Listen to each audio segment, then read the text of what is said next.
Let's look around and see what cool stuff's coming to the scrapyard. And yes, it's currently raining. It has been all day, but I gotta give the people what they want. We'll start in the warehouse so I can stay dry for as long as possible, but somebody brought these cool old cast iron pots in today. Unfortunately, they are busted up and in pretty bad shape, but I do know at one point in time, these pots were fetching pretty good money. Somebody brought in a good load of Bear Bright, some really bright, shiny, new looking material, and we always gotta check the brass box because there's usually some good stuff.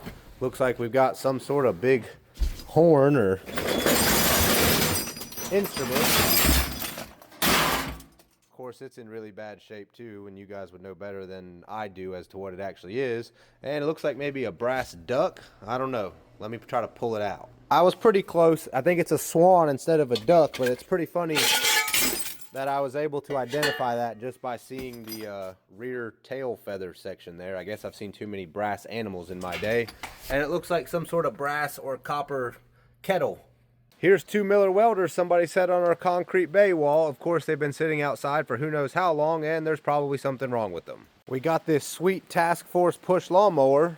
We've got this bin full of aluminum grill tops, and probably what's happened is these come in at the steel pile. The guys bust the steel off with the skid steer and then throw the aluminum in this bin. We've got these big drive gears off some sort of industrial machinery, and then a ball of steel cable. This stuff is not very fun to process, and we usually end up having to do it with a torch. Here's a big Gangbox toolbox that it looks like somebody tried to turn into a smoker. Well guys, that's going to be it for today. I'm going to go get in the dry, but if you like seeing what cool stuff comes into the scrapyard each week, make sure you hit that follow button.